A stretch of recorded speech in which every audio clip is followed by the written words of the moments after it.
Festa junina, fogueira, fogos e acidentes com queimaduras. O mês de junho acende o sinal de alerta para os ferimentos causados pelo fogo e o risco não está só nos festejos juninos, viu? 70% das ocorrências acontecem dentro de casa. É isso mesmo, ainda tem o acesso ao álcool, superfícies quentes, substâncias químicas e eletricidade, que também causam queimaduras graves. Lembrando que soltar balões é proibido, pode deixar pessoas feridas e áreas incendiadas. Quem nos traz mais informações é a enfermeira integrante da Sociedade Brasileira de Queimaduras, Moelisa Queiroz. Esse ano, a Sociedade Brasileira de Queimaduras escolheu, inclusive, como tema os acidentes domésticos, porque realmente eles têm uma relevância muito grande. A gente sabe que no mês de junho a gente tem um fator de risco adicional, né, que são os festejos juninos, né, por conta das fogueiras, dos fogos de artifício, mas esse é um momento em que a gente discute esse assunto, mas é muito importante que a gente dê uma ênfase de que esses acidentes acontecem realmente em casa. As estatísticas, o último boletim epidemiológico, inclusive, publicado pela Sociedade Brasileira de Queimaduras, nos mostra isso, né? De que a gente precisa se dedicar e redobrar essa atenção em casa. E são 40% dos acidentes com crianças envolvidas, certo? Crianças com menos de 10 anos. Então, quais são esses principais riscos dentro de casa? A gente percebe que nas férias escolares, né, essas queimaduras aumentam, né? As crianças em casa, elas precisam de supervisão direta, né? A gente sabe que as queimaduras, elas muitas vezes estão relacionadas com o quadro de vulnerabilidade social. Então, cuidados simples, como restringir o acesso dessa criança à cozinha, sempre que ela estiver na cozinha, está sendo supervisionada por um adulto, né? Evitar que as tomadas fiquem expostas, fios desencapados, acesso, por exemplo, ao ferro de passar. Então, são questões de educação em saúde, sabe? A gente precisa fortalecer dentro das escolas e dentro de casa, não só essa supervisão, como também o processo de educação. As crianças precisam ser educadas com relação à prevenção das queimaduras, o que pode, o que não pode.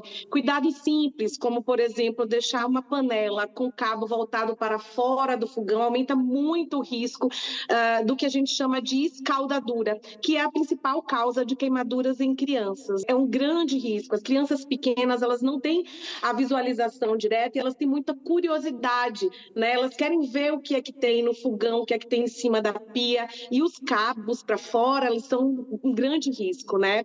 A gente começou falando das festas juninas e tem a questão também dos balões, não soltar balões, que além de ser extremamente perigoso, é proibido. Isso, os balões são proibidos e eles podem provocar incêndios, né? A gente sabe que não só a queimadura ela pode acontecer não só no momento de soltar esse balão, mas principalmente porque ele pode entrar em contato com alguma superfície inflamável, né? E isso causar um incêndio. E as queimaduras por fogo, elas geralmente são queimaduras muito profundas, que a gente chama de queimaduras de terceiro grau.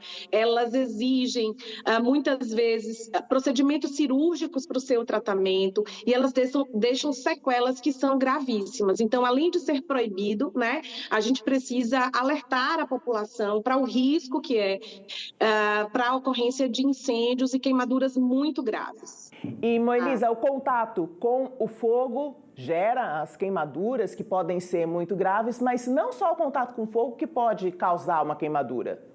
Não, a gente tem aí inúmeros fatores, né, que causam queimadura.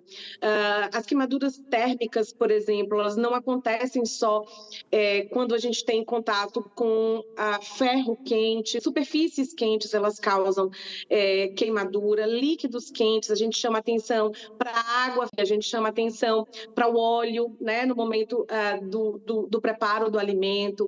E por incrível que pareça, existe uma forma de queimadura que a gente não imagina que é comum, mas as mães, quando vão dar banho nos bebês, elas esquentam a água, colocam essa água na banheira e, com frequência, a gente vê queimaduras relacionadas a essa prática que é tão comum, né, no cotidiano das casas brasileiras, né? Nós temos também queimaduras químicas, né? A utilização de substâncias corrosivas para desentupir pia, desentupir vaso sanitário, causam também queimaduras, e as queimaduras químicas, elas são muito graves. São inúmeros fatores que podem causar, cada um com seu potencial de gravidade, intensidade, de acordo com o tempo de exposição, de acordo com a profundidade, a extensão da superfície corporal atingida. Moelisa, depois da queimadura já ter acontecido, não, o que é possível fazer? Como buscar socorro e o que fazer imediatamente? Imediatamente, a grande solução que a gente tem em casa ela é muito simples, que é colocar embaixo da água corrente. A gente não está falando de água gelada, né? É um equívoco. É, na verdade, a água corrente, é buscar resfriar essa área que foi queimada e, assim que possível, se dirigir a uma unidade de saúde, tá? Se forem queimaduras maiores, com incêndio, é importante chamar o serviço móvel de urgência, tá? Mas se for uma queimadura mais simples, buscar, sim, a ajuda na sua devida proporção às unidades de saúde. E os tratamentos das queimaduras hoje estão mais avançados? Sim, com certeza, né? As queimaduras hoje, elas passam por uma revolução no seu tratamento, né? De acordo com a gravidade. Nós temos inúmeros recursos, desde o transplante de pele, que é um recurso hoje disponível no Brasil, a utilização de matrizes dérmicas que otimizam o processo de cicatrização. Isso a gente está falando de procedimentos que são cirúrgicos, né? Novas técnicas de enxertia, retalhos, mas a gente tem também soluções mais avançadas no que diz respeito aos curativos, né? A gente tem aí o desenvolvimento de inúmeras tecnologias hoje disponíveis, inclusive no Sistema Único de Saúde, que reduzem a dor, aceleram a cicatrização e tornam esse processo de reparação tecidual menos traumático para as pessoas, porque o tratamento das queimaduras, historicamente, a gente já conhece que é bastante doloroso, né? Então, essas tecnologias nos ajudam a diminuir o sofrimento dessas pessoas.